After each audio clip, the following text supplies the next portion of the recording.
guys. There we go. Hey, Coach, how you doing? Doing great, buddy. Good. It's nice to see you. Nice to see you too. It's been a while. It has. It has, but I think it's been a while for everybody with nobody really playing golf right now. Yeah, thankfully we're still up and running in North Carolina. We still have access to golf courses, so they're actually quite busy here as well.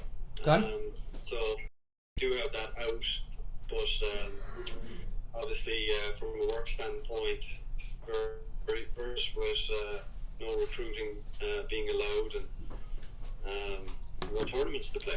Well, quick question. When you say no recruiting allowed, what you mean by that is obviously no recruiting off campus, no recruiting on campus, but you guys are obviously still taking phone calls, still sending text messages, as long as kids are within that recruitable window, correct?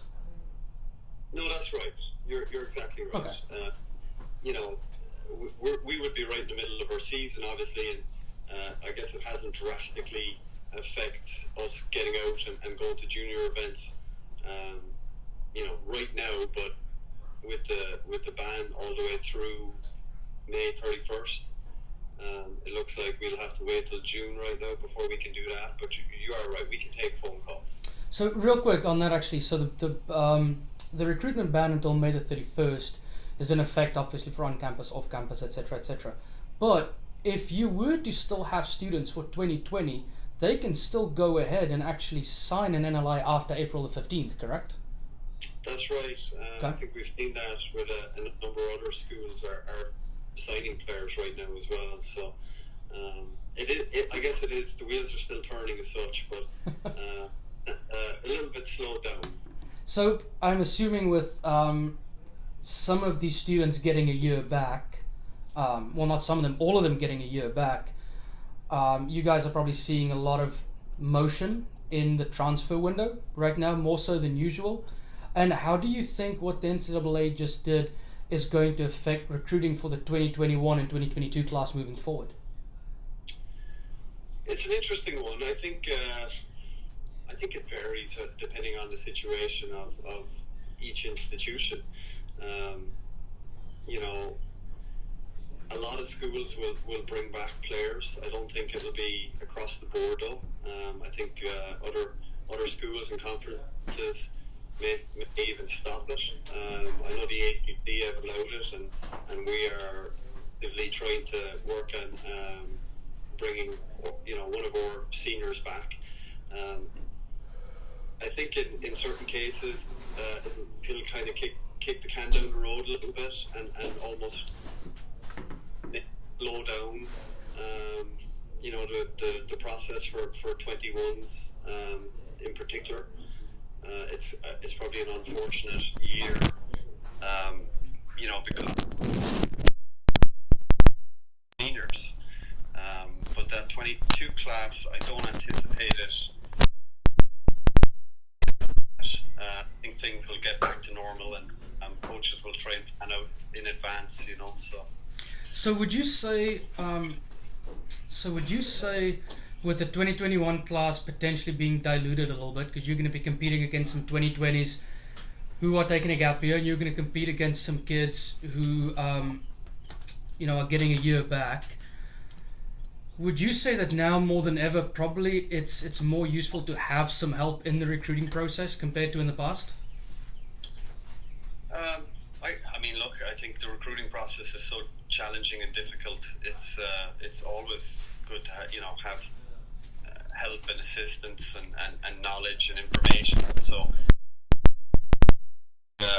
as universities navigate through these waters, I think it's going to be, it is going to probably be a little bit more challenging and different. It's just going to be different than it has been in the past. And you got to remember, it's not just seniors that have been given years back. Everybody's been given a year back. So there's going to be situations where, maybe a freshman came in and played one or two tournaments, and maybe his plan changes from playing 4 years to kind of seeing it as a redshirt year in a way, and It'll be kind of interesting to see how coaches handle that. Obviously, a case by case, but our limits have been, our scholarship limits have been, I guess, given a waiver as such for this 1 year coming up.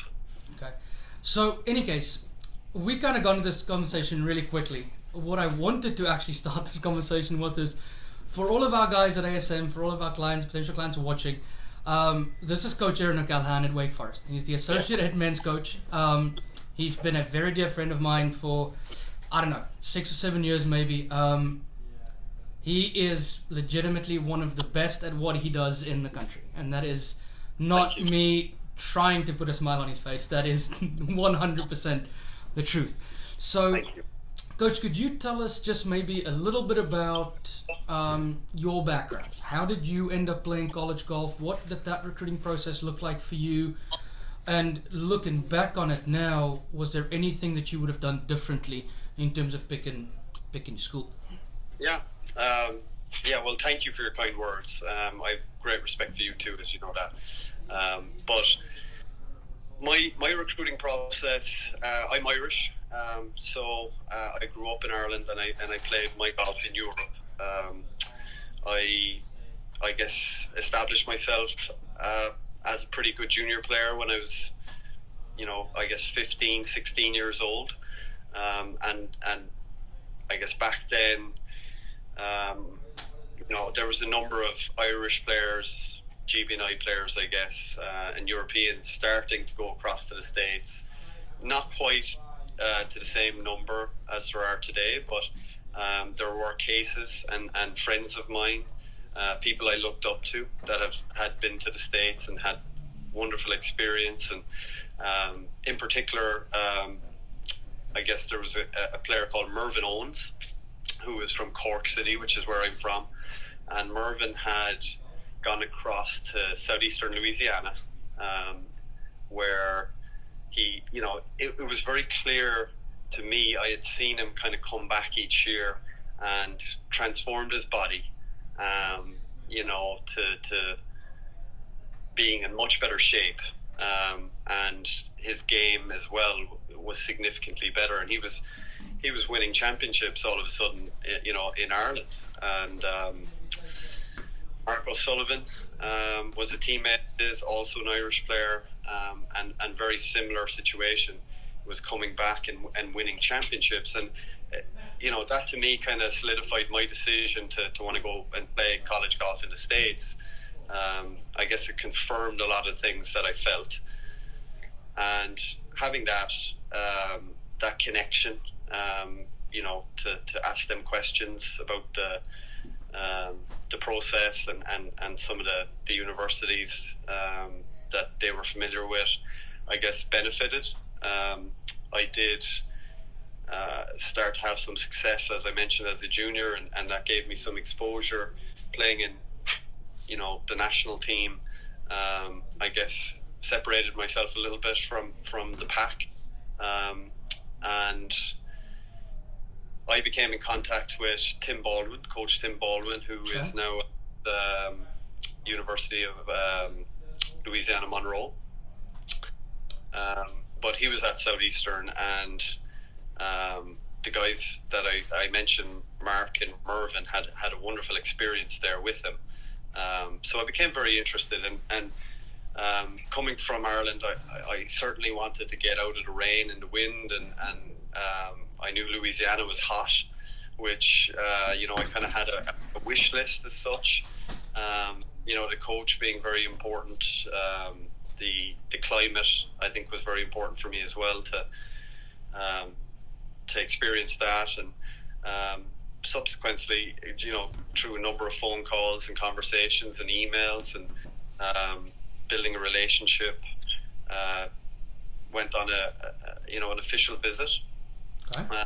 Which I was able to spend 48 hours on campus, and incredibly exciting, and really fell in love with Hammond and the university immediately, and I think strengthened that connection with Tim Baldwin as well. And what followed was a scholarship offer, and a lot of discussions with my parents, and I guess support network, and made the decision to go there. So now that you mentioned, after you saw the campus and after you went an official visit, and so, what followed was basically an official offer, right? A lot of our clients don't always understand the difference between a verbal commitment and actually signing an NLI. And once a coach makes an official offer to a kid, they always feel like, well, do I have to wait until November, until the signing period, or how do I do this, or like what's okay, because I don't want to come across as too strong or too straightforward. So could you maybe just cliff note 2 sentences on the difference between a verbal commitment and an NLI? Yes, I guess a verbal commitment is exactly what it says, where it's just a coach, I guess, might discuss a scholarship, and this prospective student athlete, committing and saying, this, I'm going to come here, I'm going to come and play here. It's not binding in any way, but ultimately you're taking the coach's word that he's going to follow through with what he's saying, as far as a financial aid agreement, a scholarship offer, when the time is permitted, and of course then the coach is relying on the prospect to stay true to his word, and essentially not look at other universities and kind of put all his attention on going and committing to that school. And obviously the official offer, if you like, or NLI, and financial aid agreement, comes at permissible time, which is the first available time would be August 1st, I believe, after August 1st of your senior year. After August 1st of your senior year, I think you can put it in writing. Up until then, you can communicate about it over the phone, but you can't actually put anything in writing. That's right. And then it comes obviously in that signing period, an early signing period in November of your senior year, and the later signing period, which we just went through here, typically in the second week of April. Okay. So you're looking at like middle of November for the first one, and then middle of April for the second one, correct? Yep. More or less. Okay. Yep.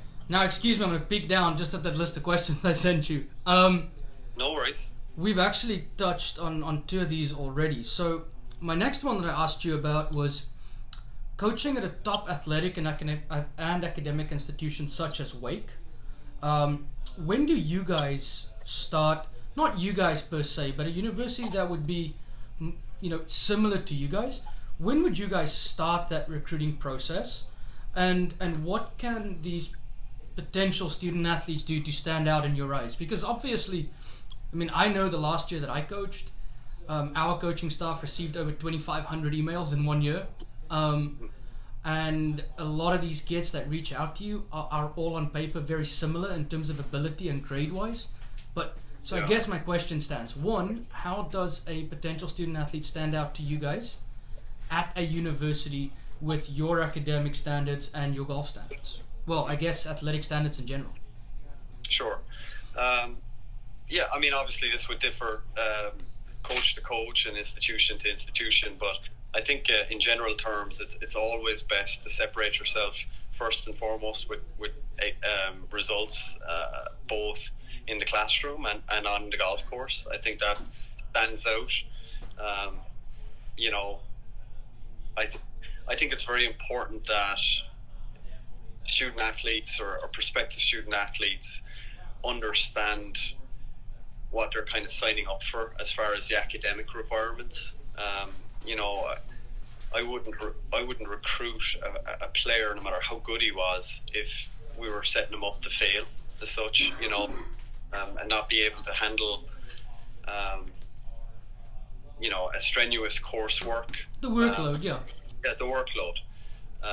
So I think it is very important, especially for international, student athletes. They're obviously, pursuing their dreams of trying to play professional golf, but that academics is such a major part of it, and sometimes maybe overlooked at a little bit, and want to go to the best golf team, and try to go to the best school they possibly can. But really, what they should be looking for is finding the right program for their needs. And I think it's fair to say that different institutions have obviously different academic standards, but also I think the difficulty of coursework as well plays into it. So you just mentioned the right school for your needs. Something that I always stress to potential clients, current clients, when I coach to potential recruits is between NCAA Division 1, 2, and 3, NAIA, Junior College Division 1 and 2, there are over 900 golf programs in the US, and somewhere you are going to be a good fit. Okay? Yeah, I agree with that. It doesn't just have to be, argument's sake, say Wake Forest because you saw them play in the national championship. It doesn't just have to be Oklahoma State because they just had 3 dudes go PJ. It doesn't have to be that. It can be anywhere that's best for you. And somewhere, and I'd actually like it if you critique this, good or bad, I'm completely open.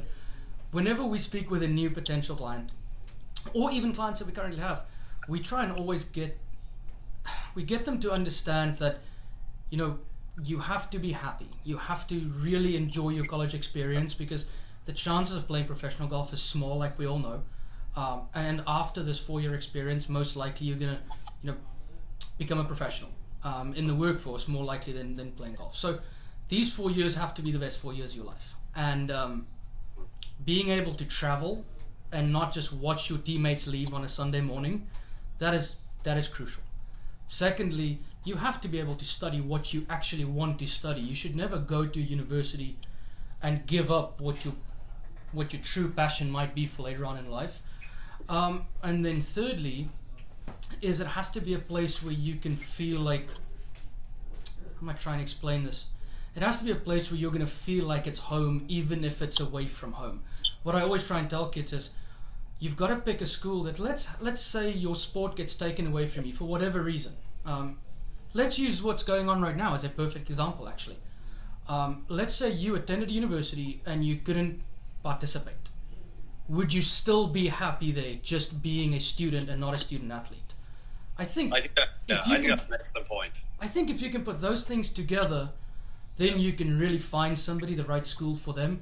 And I remember even when I recruited, I would tell kids, this and this and this is exactly what you can expect. And if you don't think this is going to make you happy, then I don't care about your academics or your golf. Because if you're not going to be happy, you're not going to be good in the classroom or on the golf course. And that's, you coach, that's not good for anybody. No, I think you're spot on. I guess to go back to a couple of your points, there certainly is a place for everybody and the right fit for somebody. And that's really what the recruiting process is about, isn't it? It's trying to find that fit and understanding, I guess, not only with the coach, but an understanding that you're committing to the university.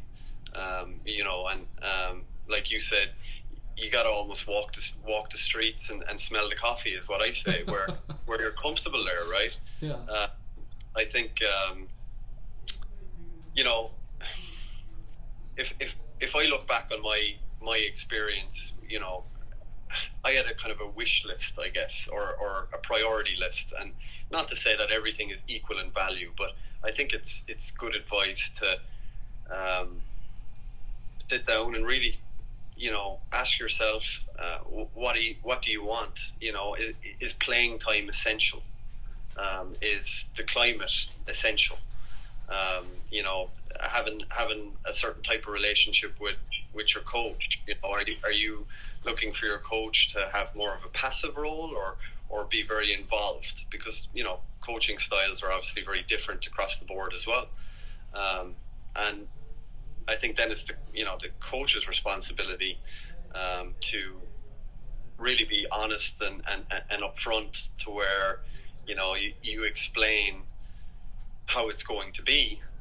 Otherwise, prospect gets a surprise when he gets there, and I think that's in most cases that's where some of the negative experiences happen, because like you said, guys sitting on the sidelines in golf, it sucks. It's the only sport that I can think of right? Where, if you take football, for example, they're all down there on the pitch. I know where you're coming from. Yeah. If you, even if you talk about tennis or what have you, everybody travels. Everybody gets the experience of being on the road and the camaraderie of the travel side of it. But in golf, unfortunately, we're only allowed to take 5 players, and inevitably there's 4 to 6 players sitting at home. A lot of it, 99% of the time is unsupervised, and they have to kind of figure it out by themselves. And that's an incredibly difficult situation to be in. So if you're a person that needs to have that experience of traveling, then you better go to a place that fits your ability. Where you're going to play. Yeah. No, a very dear friend of mine, the head coach of Colorado State, Christian Newton, said he made a comment one day that it will stick with me for the rest of my life. And he said, golf is one of the only collegiate sports where no matter what you do, if you're not traveling, you do not get to put on the jersey and run through the tunnel. Yeah. You don't get to stand there in front of 80,000 people and just soak it in. And that's why something that I really liked about being involved in super competitive collegiate golf was that it mimics pro golf to an extent where if you don't have a tour card, then there's nowhere to play. Like if you're not traveling, it's lonely. But you're still going to those 6 o'clock workouts just like everybody else, and you're still held to the same academic standards as everybody else. There's no slack because you're not traveling. And so that's something that I always try and make people very aware of. It's like, hey, listen, we have to find a school where I know that if you are playing to your potential, you will most likely then not be in that traveling lineup. So, no, I'm glad you touched on that. Traveling is obviously a big part of this thing. Another question that I had for you was, so obviously with all the different divisions, Division 1, 2, and 3, through the NAIA, through junior colleges, every division has a different amount of scholarship money that they can provide. Let's just speak about Division 1 golf in this matter, because that's something we both know very well. So on the men's side, you have 4.5 full scholarships. Argument's sake, you carry between 8 to 10 kids on a roster, on average. On the women's side, they have 6 full scholarships, and they usually carry about 7 to 9 girls on a roster. So my question being is, what do these student athletes have to do to maximize their opportunity to get more scholarship money? Whether that be start the process earlier, whether that be start reaching out to the coaches earlier, whether that be really just actually finding the right school for them. I mean, there's so many things that go into finding a good scholarship. Yeah. What would you say is the best way to go out and maximize your opportunity for the biggest possible scholarship? Yeah, that's an interesting question, and again, I know it differs across the board. I guess the one thing that I try to think about from a coach's perspective is I try to remove the financial component from a person's decision. That was very much part of my decision. That obviously limits your pool of opportunities. Your opportunities, right? Exactly. And if that is a factor, then I think it's just important to understand that. As you have 4.5 scholarships, there's seniors on the team that in many cases, across, I guess, the top level programs, I think the pattern is, the scholarship is generally increased off of performance, both in the classroom, at practice, and obviously the black and white results as they progress through their college career. So by the time they're seniors, generally, they're established themselves in the lineup, and their scholarship is probably at its highest point. That's not necessarily always the case, but in general. So as a 16-year-old, or 16, 17, looking at universities, I think it's important to understand that you're going to be playing against, year olds, 21 year olds that have kind of got that experience and understanding that you almost come in potentially as an entry level to where the great country in America it's performance related a lot of Everything the time. is performance based, isn't it?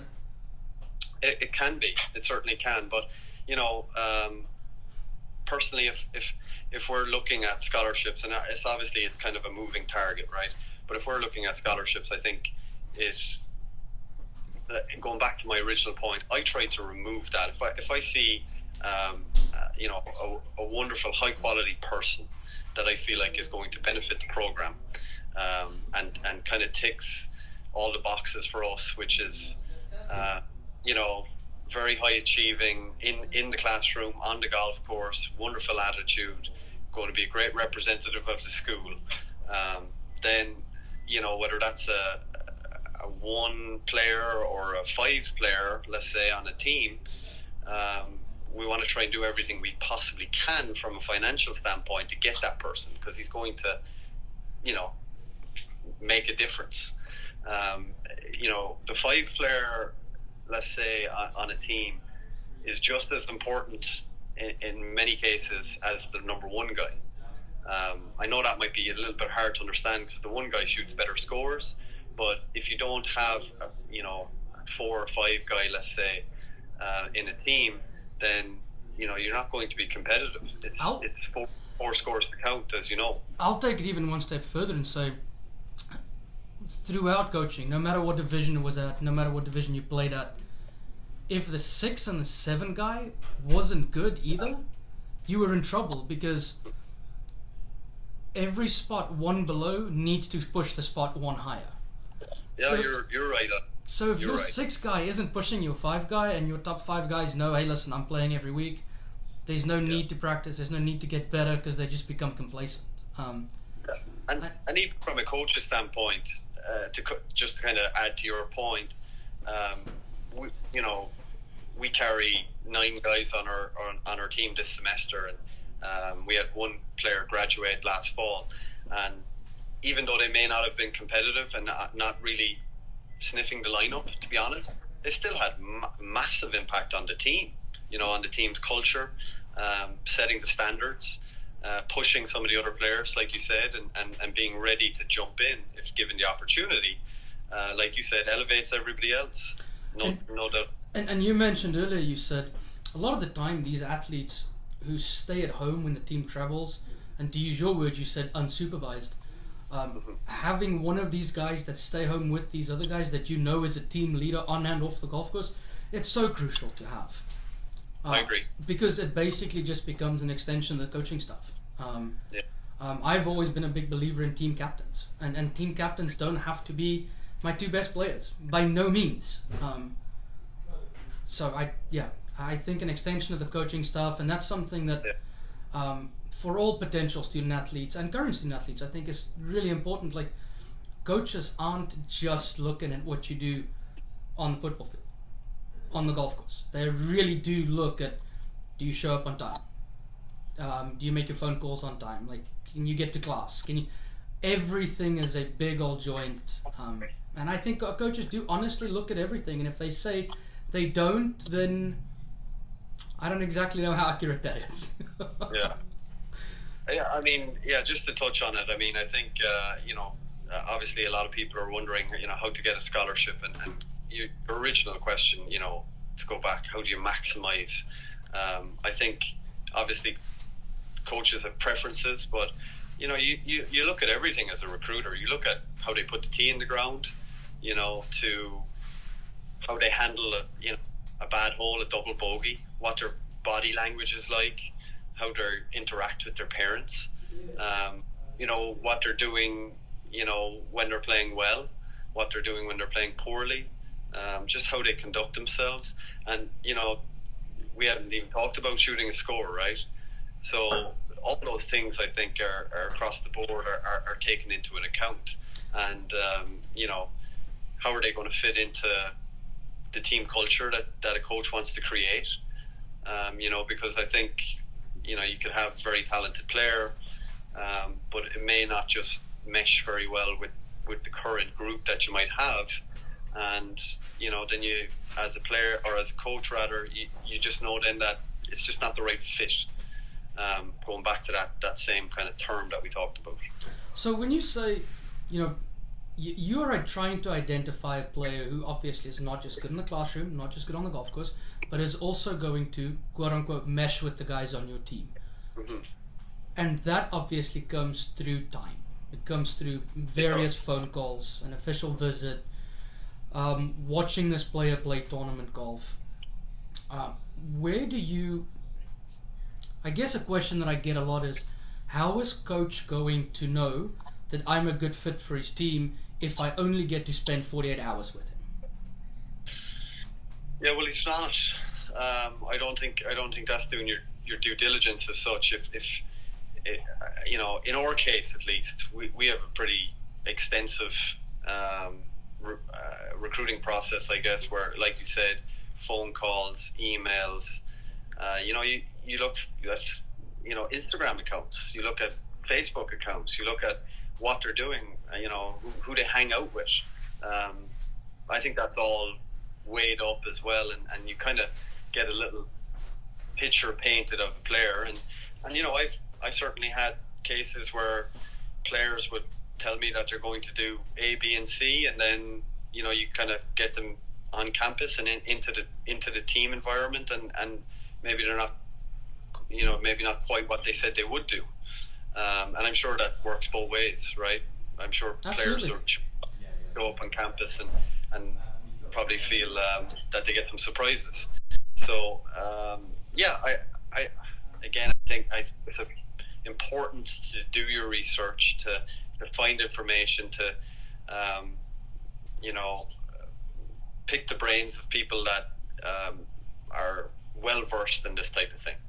So, just keeping with the tone real quick of trying to get to know these kids, right? It's also important for the kids to get to know the coaches. Because like you said, sometimes these kids go on a visit and both coaches and player and family, everybody puts their best foot forward.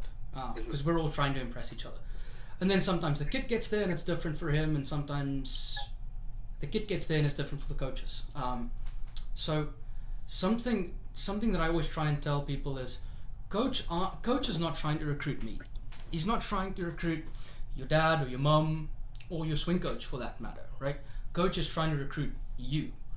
And so that being said, how highly do you value, let's play this out real quick. If I sent you an email and I said, hey Coach O'Callaghan, here's a player, he's really good. And you say, Ulrich, you know what, I'm interested, he's a good player.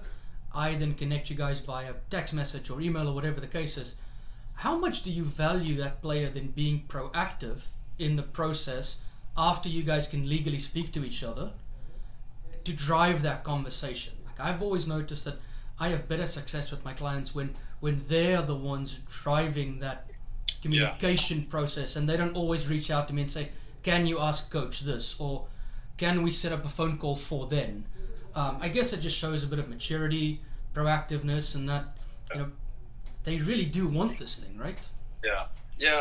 To your point, I guess a great mentor of mine one time told me, I guess I was discussing a player, and the player was very persistent and banging down my door, coach, I want to be on your team, here's why I want to be there, and really didn't have a spot at the time, but there was just something about the kid being very persistent to me that kept me interested, I guess. And I remember speaking, as I mentioned, to my mentor, and I asked him about it, and he was like, if a guy wants to play for you and play for the university that badly, it's almost worth a shot around, just to have that passion. And then of course that you kind of know what you're getting then. That if there's a task, that is assigned to him, that it's going to be probably handled quickly, just through the communication that you have. And the same way, I've certainly lost interest in players when, maybe I shoot them some information or questions or what have you, and it's slow in coming back, and then you kind of know, well, this is probably a little insight to what's going to happen, or the communication is, I guess you just get a sense as a coach how those how the lines of communication are with them in the recruiting process, to where, this is kind of what I want, or is this going to be worth it? Is it going to be high maintenance, I guess would be the term that we use, and most programs, I think successful programs, obviously there's different personalities and players, but you have to set a tone and a standard and an expectation. We as coaches have such high expectations of our players, and I think it's only fair that the players have very high expectations of the coaches. No, I used to always joke and say, I used to always look at my players and say, listen, if I for 1 second think that I want you to be good more than you want to be good, we've got a problem. Yeah. No, absolutely. It's got to come from their end as well, to an extent. Yeah. And same thing. I had that conversation with a player at one point as well, which wasn't an easy one to have, but, you have to sit down and you say, I think it's a problem that I care more about your game than you do. It's the same thing, right? No, I agree. So if you could give advice just in the recruiting process, when would you tell somebody is the right time to start? Because we normally have a saying over here that goes, you can never start too early, but you can certainly start too late. Is there any advice you'd be able to give in terms of when to start the process, how to get the ball rolling, and then kind of how to identify what potentially might be a good fit for you? Because we all know not everybody is going to play at Wake Forest. Yeah, so when to start is never too early, like you said. Obviously the rules prohibit us to communicate back, but if I receive an email in my inbox, I can certainly look at it. I would say... So Aaron, sorry to interrupt you there just real quick. So you can, and I'd like to just make sure that everybody understands this, in college golf, for instance, until June the 15th of your junior year in high school, you cannot reach out to a coach directly, and a coach cannot reach out to you. If you happen to call a coach and he answers, he has to very politely just say, man, listen, I appreciate the effort, but I can't further the conversation. You can, however, send these guys emails. You can keep them updated with your schedule, with your results. Do not think the coach is not interested if he doesn't respond until June the 15th of your junior year. In the meantime, that's exactly. In the meantime, though, if a school were to be legitimately interested, right, they could always speak to a player's swing coach or his national team coach, or they could go through us, by example. They just can't communicate with you guys, and you guys can't just communicate with them directly. Is that accurate? It is. That's right. Yeah, and that's right. And I would also say, like you experienced, the volume of emails can be quite a lot. Overwhelming. Yeah, it can be. So to try and separate yourself, I think it's important to do it regularly, but not too much content. Coaches don't have time, quite honestly, to read through every email and click on the swing video links and the resume links. I mean, if I did that, I wouldn't get anything done.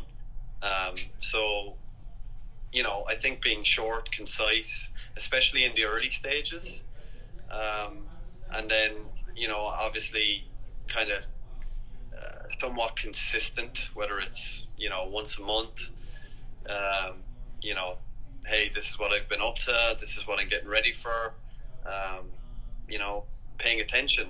I saw that you guys played a tournament recently in Florida, or what, things like that, I think are ones that catch my attention, at least, more so than incredibly detailed long kind of essay-like emails that just come maybe once a year. I think it comes down to the point of just being efficient, right? Efficient, yeah. There's only 24 hours in a day, and speaking from a coach's background myself, I can only imagine this is fairly similar for you guys. I mean, it's workouts at 6, it's office 8 to 12, it's lunch, it's golf from 1 to however long the NCAA permits you to be there. And then the whole thing starts again tomorrow, and that's not even saying when we're on the road. So, using the word efficient there for a second, you've obviously said you guys get a lot of emails and correspondence from potential players as well. Would you be more likely to look at a player if I called you and I said, Aaron, I've got a kid, he's really good, I think if there is a possibility that he's going to fit in your program, here is these results, and I think he's worth a look. Is there a bigger chance that you are going to respond to me, or is there a bigger chance that you're going to respond to a random email that you get from somebody that you don't know?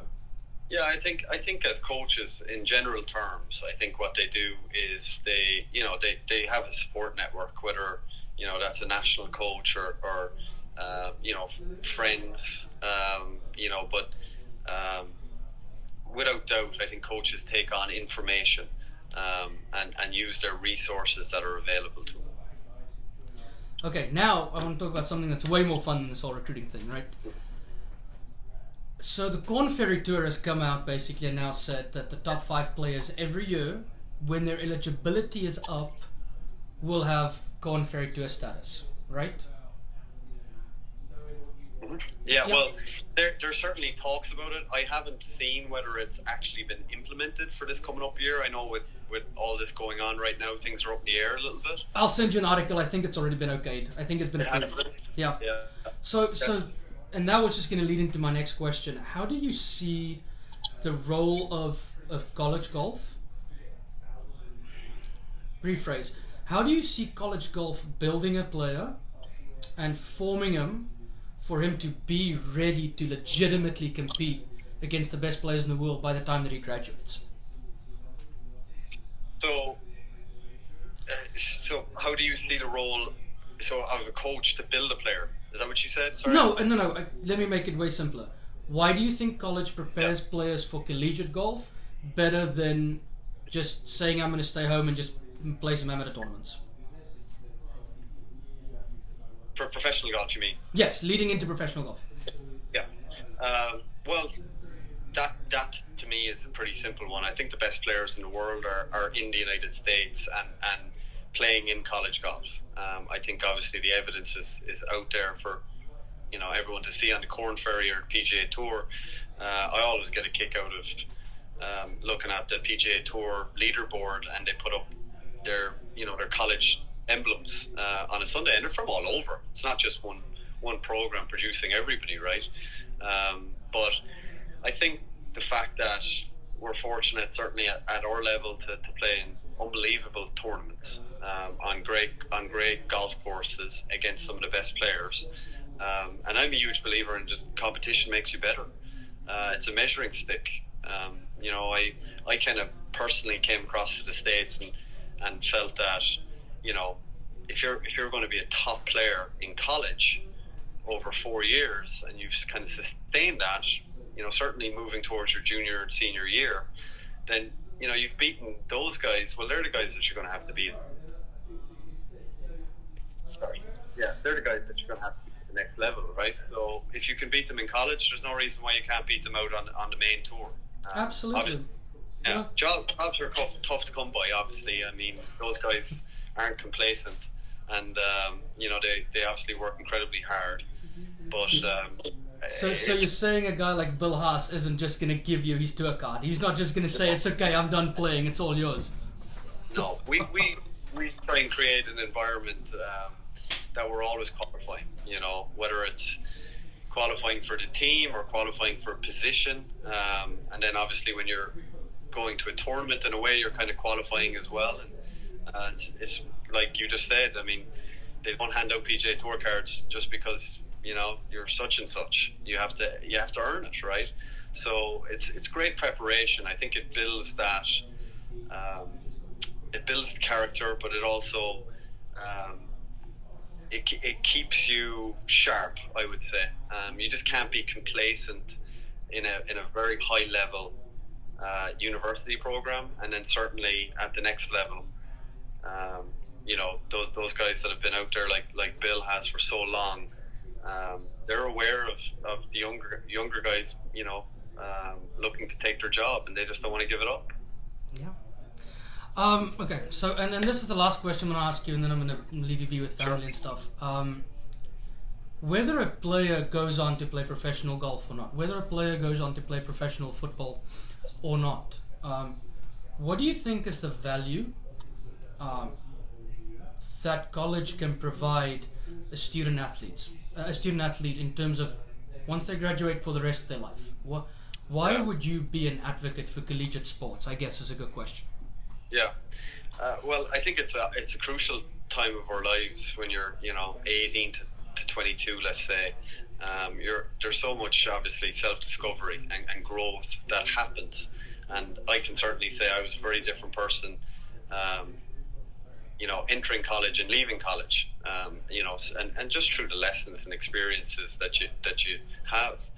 I think being around, hopefully being around a group of people that are,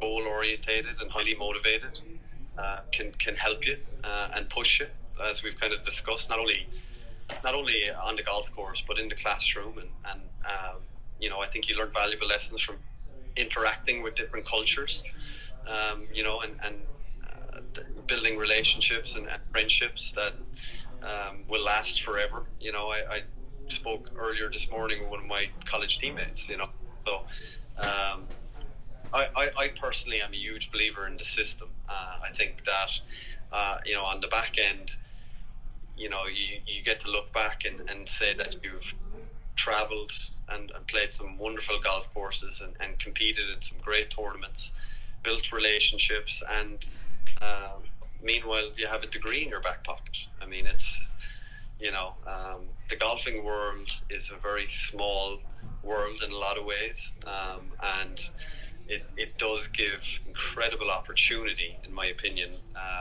to not only to separate from the pack as being a college athlete. I think whether you're a CEO of a business or what have you, you look for that, and a lot of people respect that people are able to balance the demanding lifestyle, probably stand out a little more than a non-athlete, right? No, I think it also proves that, for a certain period in your life, there were some parameters set. You can operate within those parameters. Time management, obviously. A lot of the time it proves to people that you can function under pressure, because not everything is always going to go the way you want it to. No, I honestly do think that it literally molds and forces you into being a more rounded human being by the time that you graduate college, whether you move on to play professional sports or not. You mentioned one last thing that you said. You guys travel and you see some really nice golf courses, right? If you had to, what is not necessarily your favorite golf course you've ever been to in college, not necessarily your favorite one you've played, but what is just like one of the coolest things you've ever seen at a golf course in college? In college, there's so many that stand out. We play.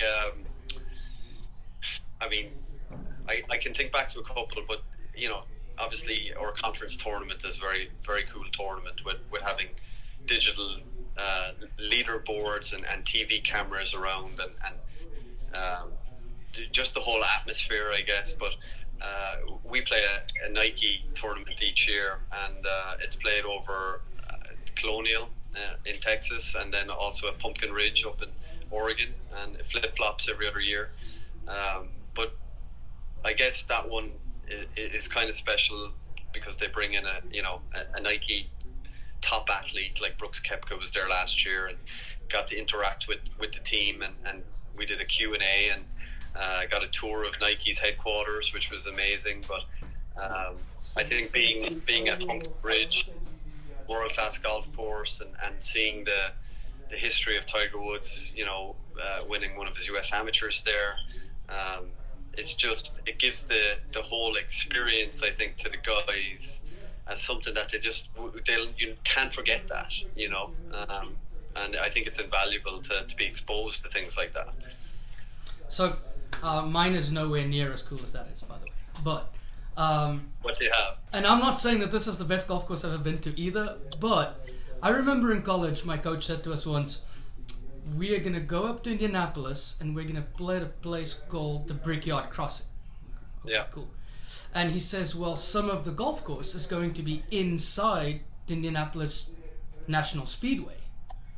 And me being South African and not having any idea what NASCAR is, yeah, I'm like, okay, so there's like one par 3 or something in there, like I don't know.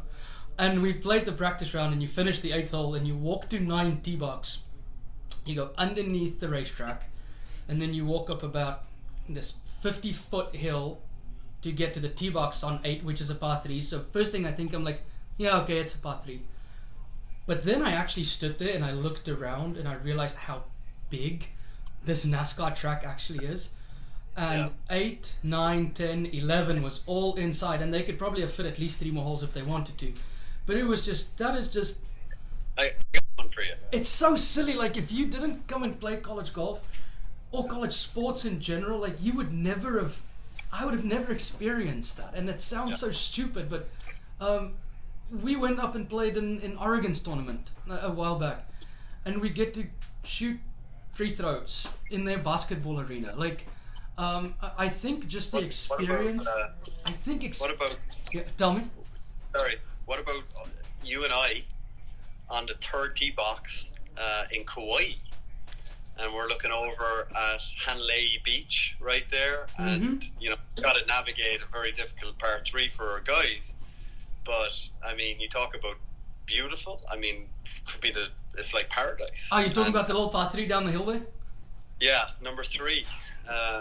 Obviously, nerve-wracking hole or what have you, but just to kind of see a place like that, and you know, a lot of teams do take advantage and go out to play in Hawaii and Kauai especially. I mean, just stunning. I mean, it's distracting almost from the golf. Yeah, you know what? It's It's only distracting, and now I've got to remember the whole number here. Give me 1 second. 7. Is it 7, the par 3 down the ocean? 7, yeah. It's only distracting until 3 of you guys hit it in the ocean. Well, yeah. Then it stops being distracting, and then it's like, can we please get something on land just somewhere? That's the hole where you're standing on the tee box, and there's about 150, 200 foot drop, and kind of down below you see people in the Queen's Bath and the King's Bath, I think it's called. There's 2 kind of I guess little inlets where the waves come in, and it's a place for people to hang out, which is extremely dangerous, but without fail, guys get to the tee, they look down there, and they always say to me at least, Coach, can we go down there later? You know, so that being said, and I want to kind of wrap this up with this, is college sports doesn't just have to be sport. It doesn't just have to be academics and school, and I think there are so many truly wonderful things that come with it outside of just what we perceive for this to be, and it doesn't just have to happen at the Division 1 level. It happens all over. I'm a big believer of the system, like you said. I'm a big believer in collegiate sports in general. I think to an extent that's why all of us do really what we do, and we just want to help. And I think that no matter what your role in this collegiate thing is, deep down we just want what's best for our athletes. So leaving you with that, Coach. Thank you. Greatly. Yeah, I enjoyed seeing you, and I hope you're doing okay. And we're all. My wife's got me all locked up. We're fine. I greatly appreciate you. You've always been extremely good to me, and I hope that our relationship just keeps getting stronger and better. If there's ever anything that we can do for you, please let us know. Other than that, spend some time with your beautiful wife and your kid, and stay safe. And let's. Eric, you're the man. When college golf starts up in August, we are big fans of your program, and we'll be supporting from afar. Thank you very much. Great to see you, buddy, and likewise to you. And we'll be in touch soon. Coach, you're the best, man. I really appreciate you and your time. Have a nice day, guys. See you, buddy. Take care.